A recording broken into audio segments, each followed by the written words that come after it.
Broadcasting. Oh, good morning. And it is Thursday, April 25th, 2019 at 11 o'clock in the morning Eastern time. And this is Higher Ed Live Special Edition. I am your host, Andrew Castle. On today's live broadcast, we're talking about the product that we are marketing as Higher Ed marketers. This special edition broadcast is part of the Higher Ed Live Network.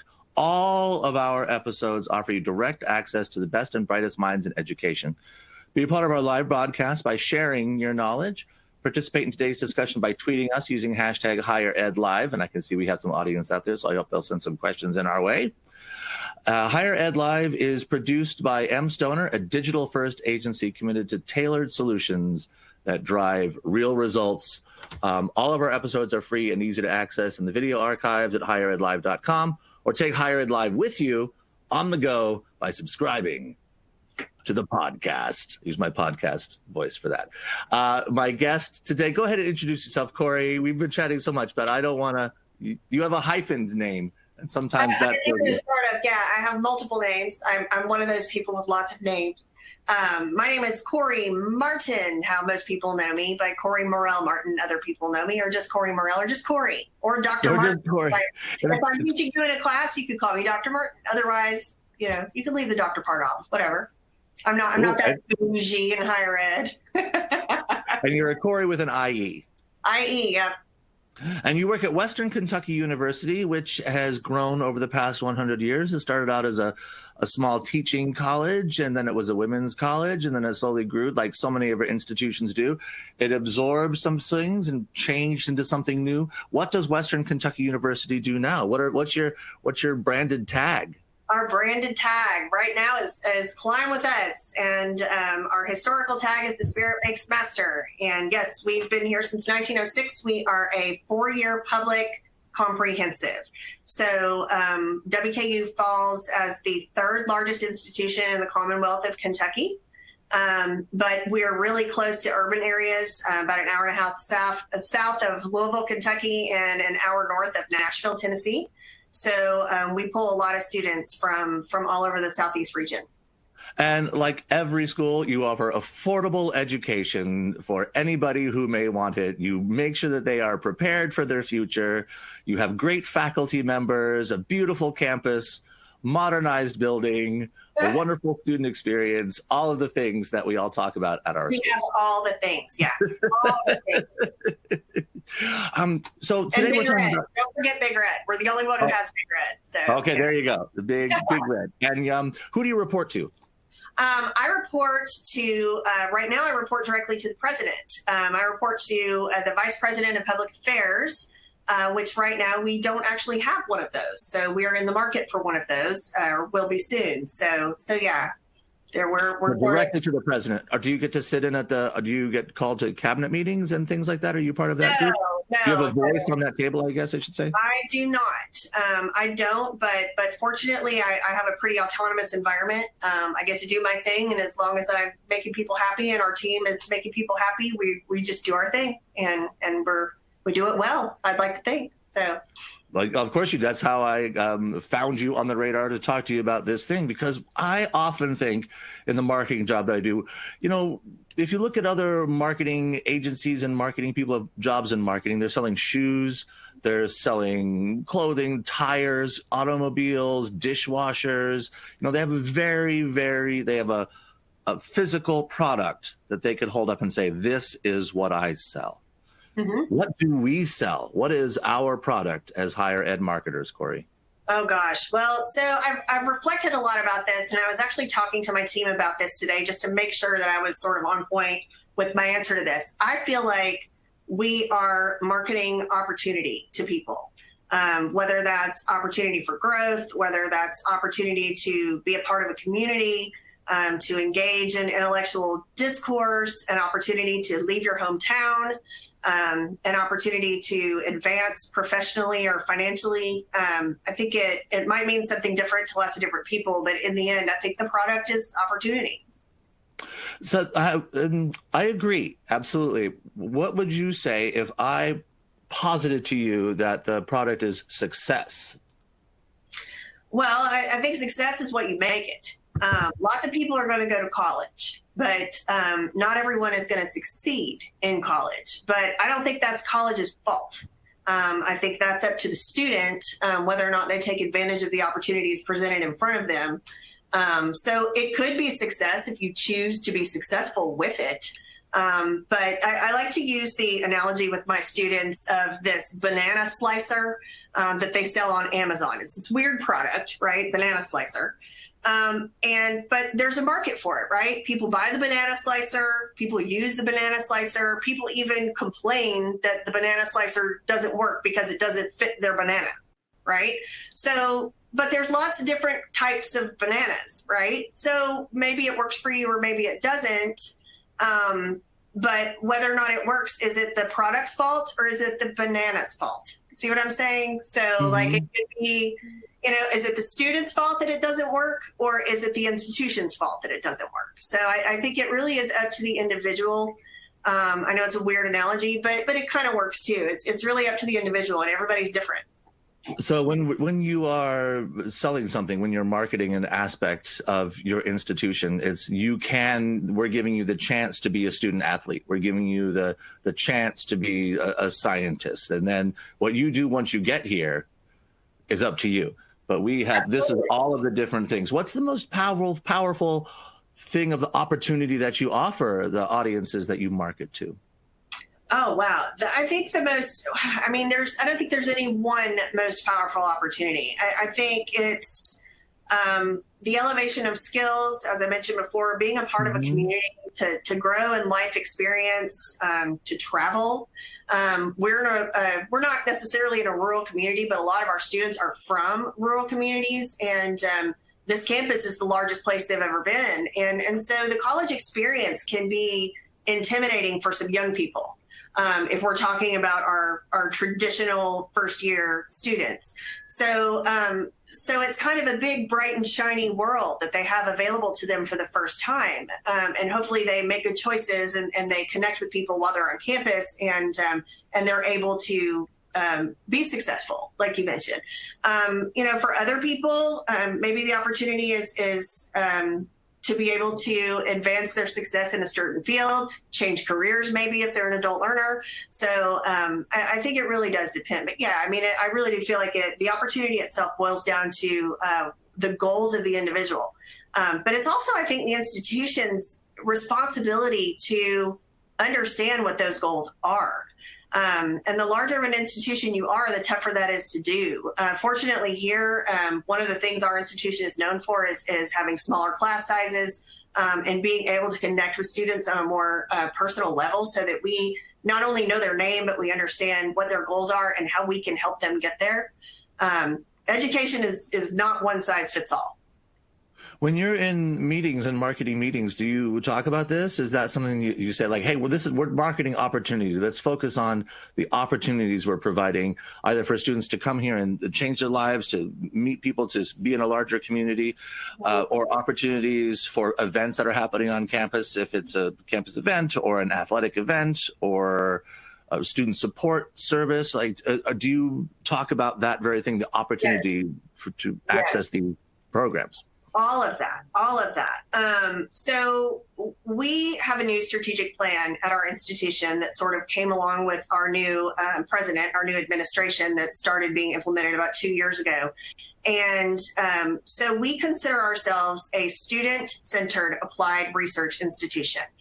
We are not an R1, but we pride ourselves on offering hands-on opportunities to students or extensions of the traditional classroom where they can go and learn and have internships and jobs and all these different connections with people. Because that engagement is a key to retention. And obviously, retention is a huge hot button issue across the country. For publics and privates alike. It's hard to get students here and keep them here and to keep them successful. So absolutely, when we're talking around the table about what is it that our students need from us, I think a lot of institutions make the mistake of putting out there what they think students need. Here's what we think you need. Here's what we sell, and here's what we think you need. But I think not enough people are really asking those students, what do you really need from us? And what is important to you on your journey. And I've been working on a research project recently with first year freshmen And the one thing that I'm learning from them that really sticks out to me is that they're saying, I was not prepared for college, but it has nothing to do with academic rigor. It has to do with my teachers talk too fast. I wasn't prepared to keep my own schedule. And the first semester was crazy because I need people to slow down and let me process things. So I think we can address those needs on our campuses. If this is what our students need from us, we need to be focusing on, from a marketing standpoint, showcasing opportunities, showcasing individuals that can help students on their path, connecting them with human beings instead of, oh, well, here's the advising office, or here's the tutoring center. No, here's Corey Martin in the advising office, or whatever. You know, I mean, that sort of thing is important. So with prospective students, yes, you're marketing the opportunity to get there. What about for community members or for the world as a whole? Are we marketing trust? Are we marketing the opportunity to believe in what college can be again? Everybody sees our messages, like especially they're on TV or on the radio. Like, if you're not a prospective student, what are you getting sold when you hear those ads? Or maybe you should just be ignoring them. Yeah, I mean, maybe. I think for people in local communities that hear that sort of thing, maybe it's a sense of community pride that the institution that is in their area is supporting not just the young people and preparing them to launch, but also contributing, helping people grow that will want, contribute to the economies that they serve, the communities that they serve. So I think that's important. But also, is that collateral marketing then? It's not the focus of the message. It just sort of happens along the way. Like, do you talk about that in your meetings? Like, what happens if a non-student hears this ad? Yeah, I mean, we talk about, hard sales messages, calls to action versus implied calls to action. Like, let's say you click on something on social media, or you put something on social media that's a video. People inherently know they're supposed to click on it and watch that video. But then you look at your statistics later and you find out that most of your views were 30 seconds or 3 seconds even. And you're like, well, what did I spend all that money for? So yeah, I think it's important to make an impact quickly. I think it's important to be authentic. Of course, that's a buzzword in higher ed right now that maybe some people don't like, but it's absolutely true that being honest and being true and showcasing real people and real experiences, and not just success stories of your top tier students, but of your normal people in the middle, the students that have lots and lots of choices that are getting into many, many schools. I think families feel the impact of that from a marketing messaging standpoint. I think if we're telling true stories, then people find that sort of thing impressive or intimidating, depending on who you are. Does that cut through the cloud of marketing that we live in every day? The prospective students, the traditional ones, 16, 17 years old that are making their choices, they get sold stuff all of the time. Are we just part of the noise that they hear? How do you make this opportunity stand out? I think we can be. I really do think we can be. I can also say, I'm the parent of a middle schooler, and my oldest daughter is going to start high school next year. And both of my girls are already looking at colleges. They're paying attention to messaging. Now, of course, they say that kids that have parents with advanced degrees go on to get advanced degrees. So maybe my kids aren't a good example, but I can say that they're already paying attention. We've got kids in middle school paying attention. We've got, students who are very young in their college careers who are already getting materials in the mail from us. So yeah, if you look at the inbox of any traditional prospective student, they're going to have a pile of email this big and tons of viewbooks in the mail. And yeah, how do you make it stand out? And I think it's more about talking about the experience that comes with being at a place. For us, being able to tell true stories of students connecting with professors and then going on to, do incredible things they never thought they could do. I think that helps. Every school says that. Like, that is what we all say. Like this, we give you the chance for the future. So is higher ed marketing just a generic thing? Is there any way to stand out? Is there any way to, we're all going to use influencers, and we're going to be authentic in our messaging, and we're going to use student profiles, and we're going to highlight undergraduate research. Like, how do you stand out when your product is so generic for all colleges? What opportunity, or is that the thing, finding the opportunity at your specific campus? Yes, so I do think it has a lot to do with that. So, for example, our institution is known for a couple of really specialized programs that you can't get anywhere else. We're top 5 broadcasting, news and broadcasting in the nation. Photojournalism, meteorology of all random places, geology, because we have Mammoth Cave, one of the wonders of the world, right here in our own backyard. So, yeah, I mean, absolutely, it's specialized programs. We're in, the middle United States, sort of the central, part of the country over here in the eastern seaboard, sort of. And, we have students coming from New York City. We have students coming from Chicago. We have students coming from California for specific programs that we offer here. So yeah, do I think it's generic and we're all sort of having the same message? 100% yes, 100%. But you're in Alaska. You're not recruiting the same students I'm recruiting. We're not going after the same people. And I don't see it as necessarily a competition so much as, I'm pulling from students from a 27 county region, typically, plus the southeastern United States, all the way up into typically Chicago or Indiana and places like that. And these students are coming here for specific programs, whether it's agriculture or whether it's broadcasting, whatever it is. I came here from Nashville as an undergraduate for journalism.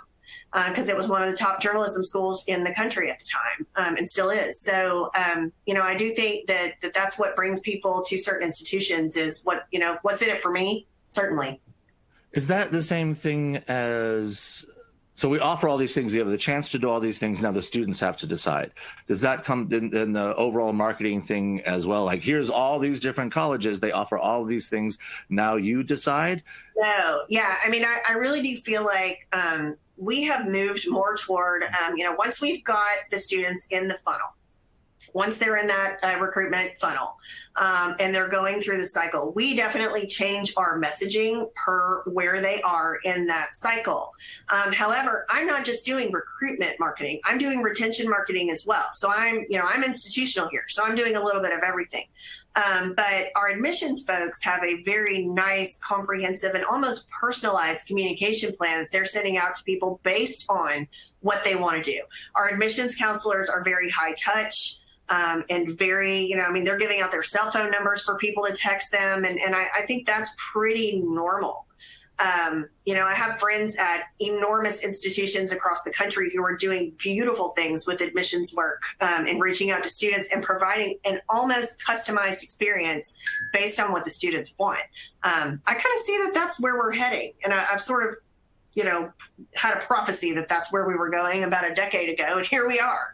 So is that going more and more like as we market the opportunities at our universities and our colleges and our schools and our community colleges and things like that, or should we be using more artificial intelligence and algorithms to study what the audiences want and then turning it over to AI? Because if all it is analyzing what the audiences want out there, then can't computers do that faster and better and cheaper than we can and have the collective materials they can funnel the right way? Well, faster and cheaper may be better. No.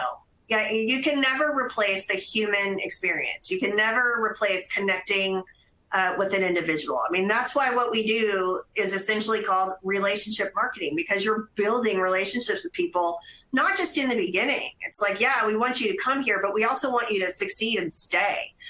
We want you to persist. We want you to graduate in 4 years if you can, or we want you to study abroad or experience the whole world while you're here. So, it goes a lot farther beyond anything AI can do for us because, yeah, people are using it and it's fun and it's cool and whatever, but you know what? It's going to be something else next week. So, plus, who has money for that? We're public higher ed. Nobody's got money for that. And that's not part of your prophecy. Computers are going to take, they're taking our job.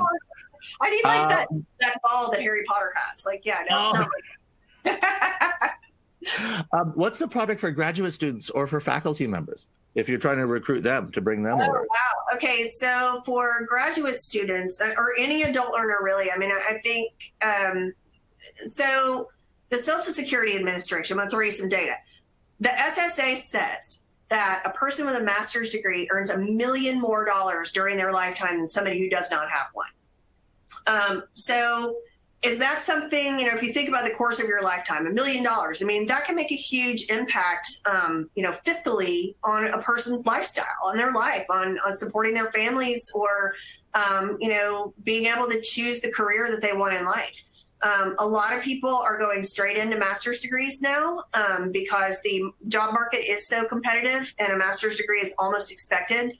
I teach for our MBA program here, and the students in I'm working for the full-time MBA program. So these students come straight out of their undergraduate program directly into the MBA program.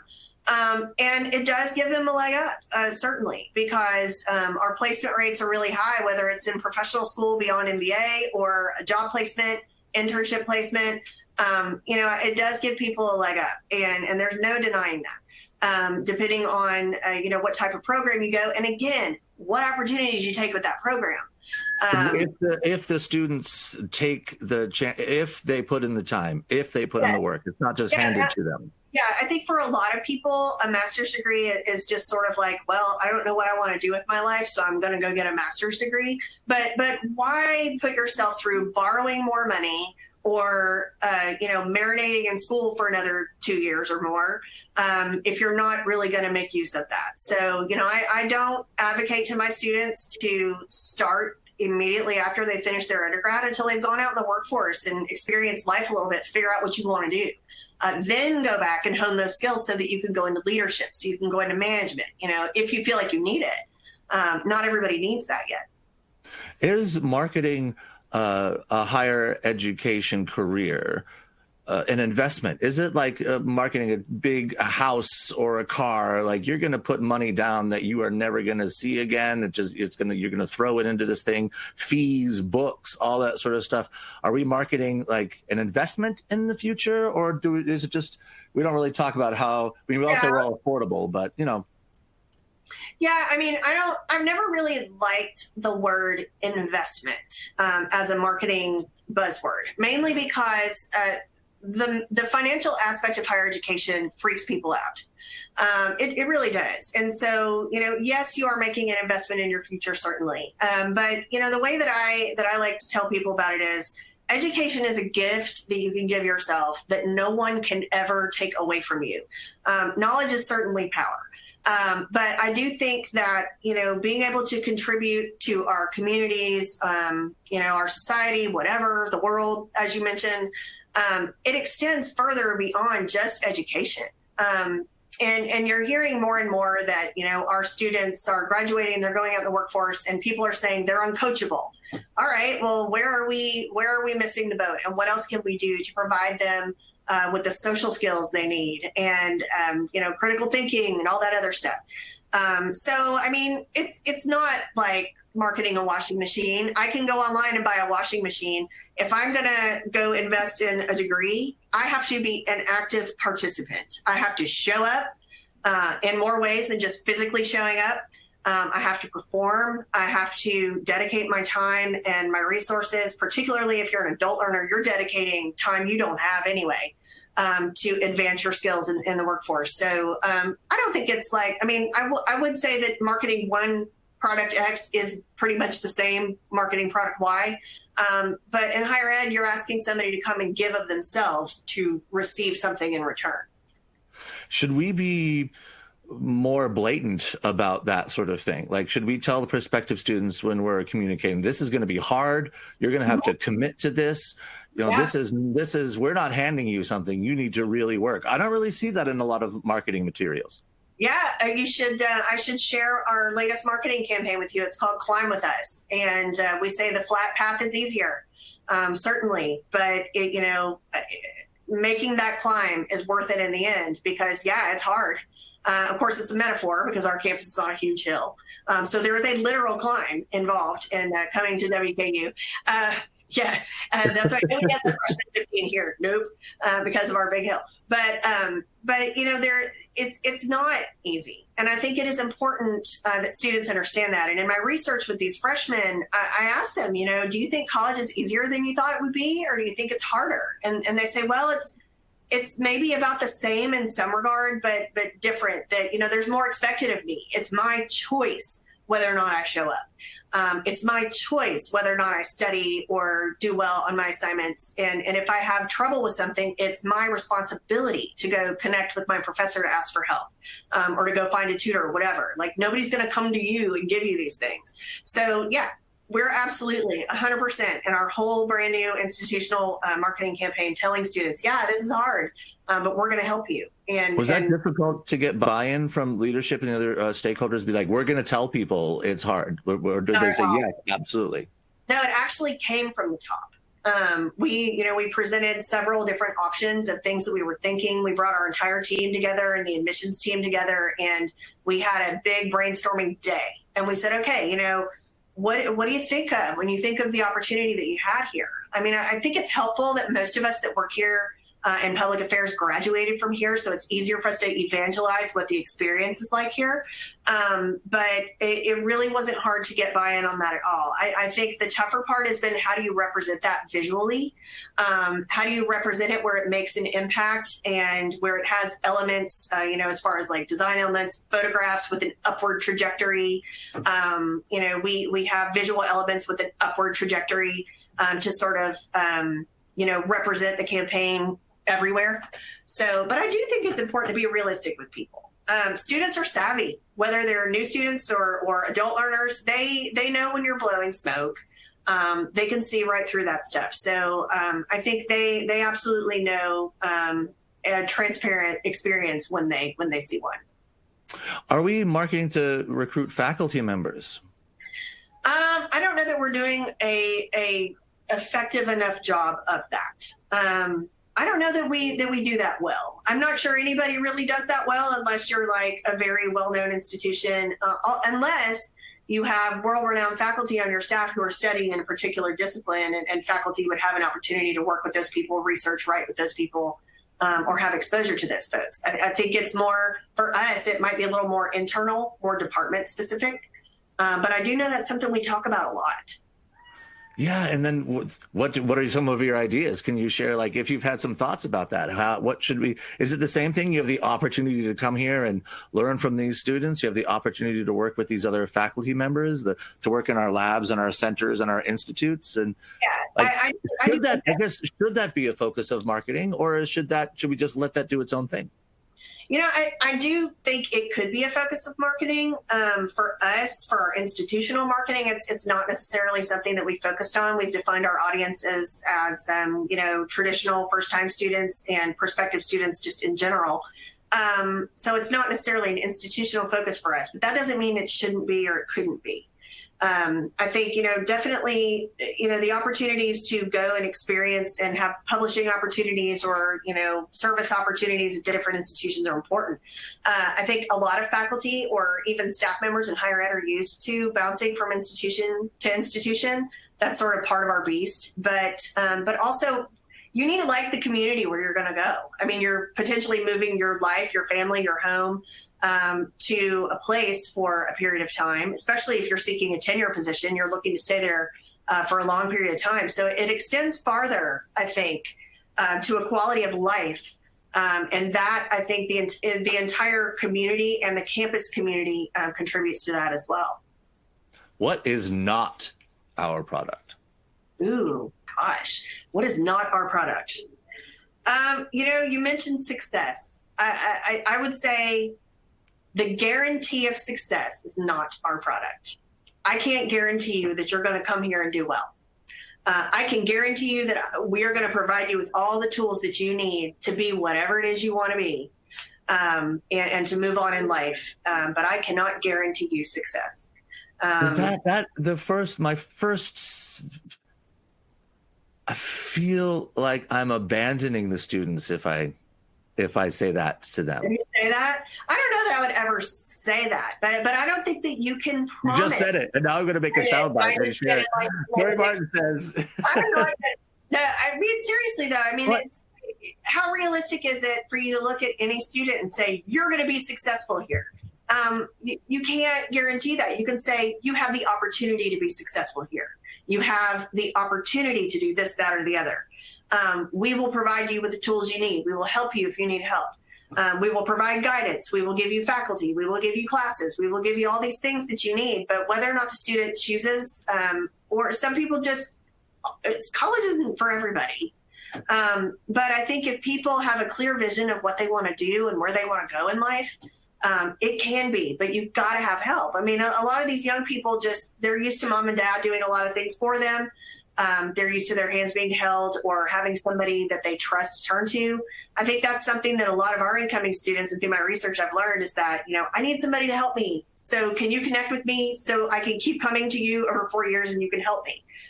So yeah, I can't guarantee you success. I can't guarantee me success, but if I wake up every morning and I manage to make it to my office and kill it every day, yeah, I can guarantee success there. So as higher ed marketers, we are opening the door to people. We are saying, this is what if this place is a good fit for you, if these programs are a good fit for you, this can be a place. We have all of these things here.